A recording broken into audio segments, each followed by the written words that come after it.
Birdie to me is so inspiring regardless, but with this battle, this ongoing battle, it's been, I'm just in awe of how he just doesn't stop. A few things. Determination, right? Proving people wrong. Being here, having fun. That's the biggest thing. Tonight, guys, discipline, all right? Stay out of the box. Play whistle to whistle. Be your best, do your best, all right? Be a good teammate. Just think for a brief second right now, if you're going out to play for someone, family member, friend, teammate, let's throw everything on the line tonight. We've talked about a good opportunity, but you set yourself up to a good opportunity, right? Going out and playing. It's my pleasure to sit down with my former roommate, a guy I like to call Rambo, and truly one of my heroes, Greensboro Gargoyles head coach, Scott Burt. Coach, thank you for sitting down with me and taking this opportunity, a month that's very important to you, and telling your story. What does the game of hockey mean to you personally? But the game of hockey has really given me everything. It's given me my life. It's given me my job. It's given me a couple of championships, and it's given me friendships, long-lasting friendships is what it's given me. Coach, can you walk me through your journey in hockey from start to finish? Well, I grew up in British Columbia first and foremost, and played minor hockey all over. Then I started my pro career, my hockey career at the pro level. Went from Toledo to Wheeling to Boise, Idaho to Utah, up to Alaska. I retired up in Alaska, then I got into coaching in Alaska. After Alaska, I went to Spokane to Idaho, Idaho to Rapid City, and Rapid City to Greensboro, and here we are now. Through your career, tell me how that has developed your coaching style and what that style is. Yeah, the style that I kind of resemble is the way that I play, hard-working. I think it's the passion. I think it's the pride that comes with waking up every single day with an agenda and a game plan. It comes down to hard work, right? Just being around the game for so long, I think I have the respect of the players and coaches out there. Where players now, understand who I am, the way I want to be, my coaching side of things, and the player that I was, and it's the satisfaction that I'm getting calls. Guys want to come here to Greensboro, and for me, it's puts a big smile on my face. Culture is such an important piece of a hockey locker room. You stress the word family. Tell me about family in hockey. I mean, you look at the challenges that I went through last year. Family is a big part of it, and when I talk about family, it's all the people that I've met along the way. It's my close family at home. Whoever we bring into our dressing room, it comes down to culture, it comes down to our standard. But at the end of the day, family is first and foremost with me. And it's, as coaches, we have tough decisions that we have to make, and those are the hardest. That's the hardest part of my job, is to make those decisions. And you build the relationships with the players, you bring them into your team, and sometimes through the business of hockey, there could be a trade, or it could be a release, or any of that. But that's the hardest part for me, is doing that, because you build the bonds with the players. Last year, you were diagnosed with a pretty serious brain tumor. Walk me through the process of when you found out about the diagnosis and what that was like, hearing that news and your mentality going forward with the approach. Well, if I go back to the start of it, I was having a few problems, a little issues that maybe I just kind of kept to myself. I really didn't say much. Really came to the point, last summer we were in Norfolk at the ECHL coaches conference. I was out having lunch one day, and all of a sudden I started getting a little numb on my side, and my face started twitching. The coaches across me, like, "Burt, are you okay?" I almost fell off my chair. At the time, Peter Dricos, my assistant coach in Rapid City, he grabbed me, caught me, and he said, "Hey, I think I feel okay." But I ultimately went back inside and told the guys I was going to go back to the hotel and take a nap. I took a nap, and then I was okay. I felt okay. Got back to Rapid City, and then things kind of started taking a turn for the worse. I I was very forgetful. And then a few things really started hitting me. I was having trouble sleeping. I was getting migraines. I was very forgetful coming home from the rink, where I'd forget to put the garage door down,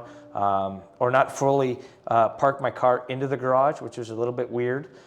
There's a couple times in the middle of the night, I'd get up and I would collapse. The season started. We got going. Everything was going good. We were all excited.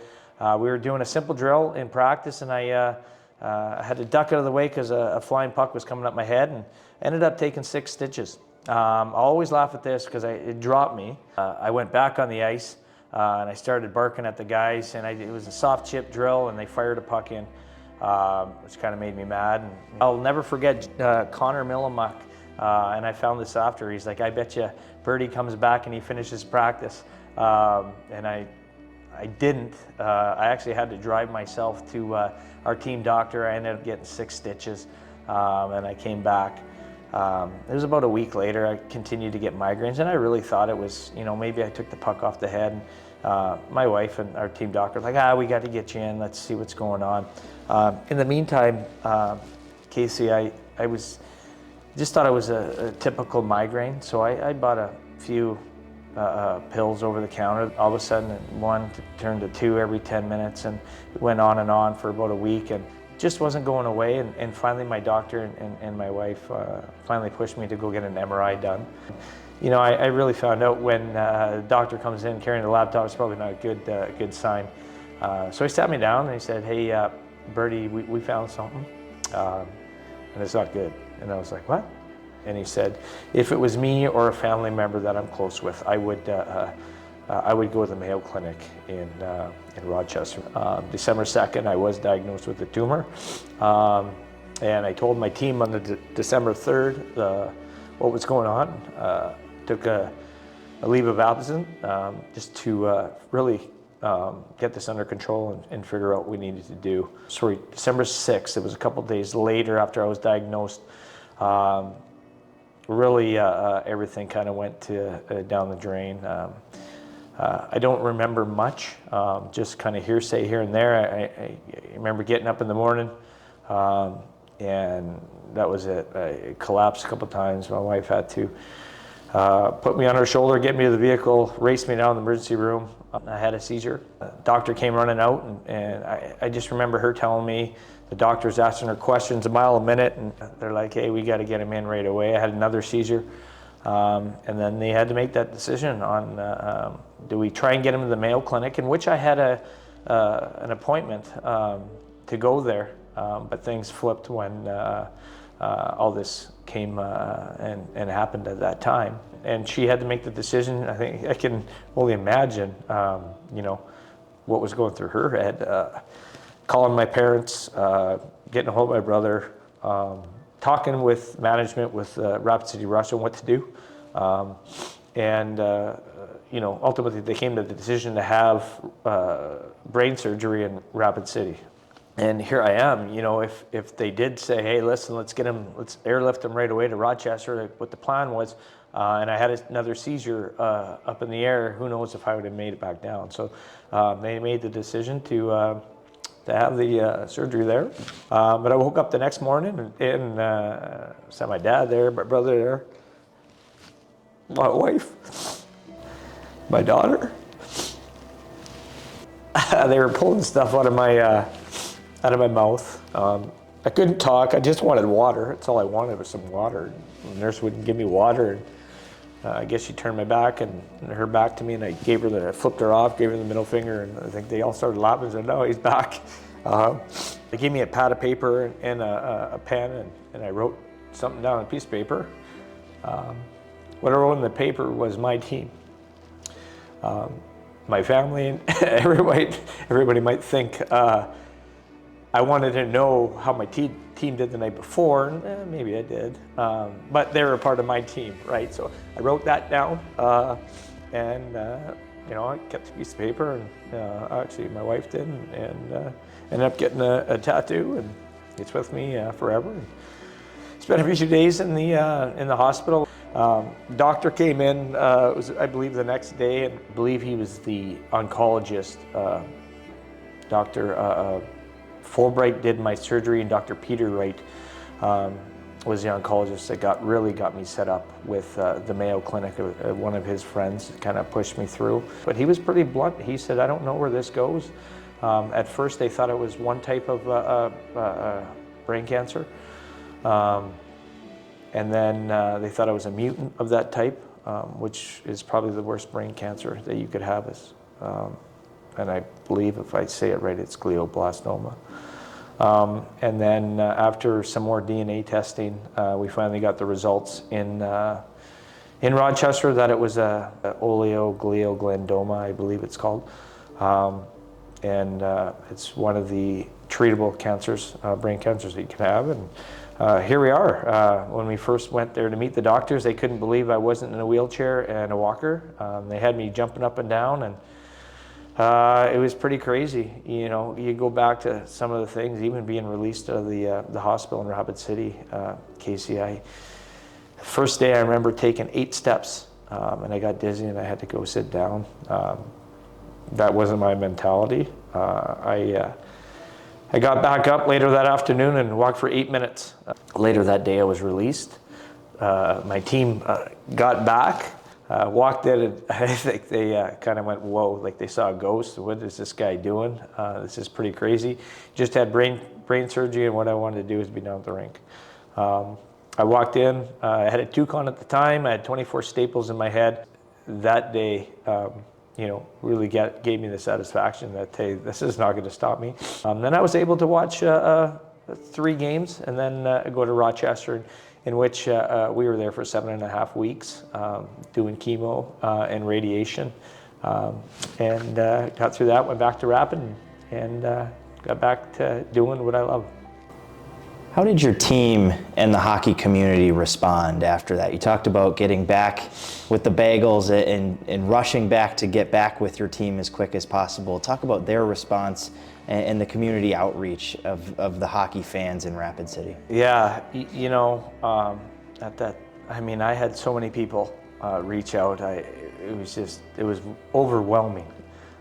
With coaches and players and organizations just reaching out, and fans and booster club members, and just people I haven't seen or heard from in a long time. Really kind of brought it to sight, and it was like, wow, this is pretty crazy. But I owe a lot to the Rapid City Rush, the organization. They took care of a lot of stuff. They said they'll do whatever we needed, and that's what they did. They stepped up. Rapid City Rush was unbelievable to me. The Idaho Steelheads organization did a fundraiser, and auctioned off jerseys, and proceeds came to help pay for bills and whatnot. They've been unbelievable. You know, the teams that have played for Utah, the league, the ECHL, everyone stepped up. And just seeing the response, understanding that, teams were wearing birdie stickers or 12 patches or birdie on their warm-up jerseys, just to see that has been amazing. At the start of this, you talked about, as a player, your coaching mentality, hard work ethic. Talk about how all of this, your battle, overcoming this challenge has upped your mental strength and your attitude, and you have the motto, it's a good day for a good day. Tell me about that and your attitude of showing up with a smile every day and the importance of positivity. There's days that are good and days that are bad, but coming to the understanding that what I've been through, where I want to get to, is very important. If I wake up with a frown on my face, my day's not going to go good. But if I wake up and I get the opportunity to take my dog for a walk, come down to the rink, put a smile on my face, and just understanding that I'm alive, it's a good day. The story is I want people to get the help that they need. This is just one of many stories. Cancer is a terrible disease, and we do want to find a cure for it.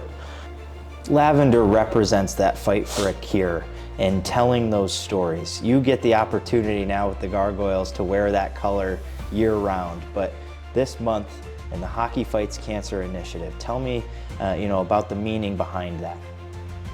Well, you know what? If I came in the room full of other players, I believe every single player, every single person has been touched with this crazy disease of cancer. I lost one of my best friends of cancer, family members for cancer, and now I have it, right? So the only thing I can do is look up, right? Is continue to fight the fight, and help players, help teammates, help people out there understanding what it is, and help fight for that cure. I'll do whatever I can to help get this message out in the game of hockey, or even outside the game of hockey.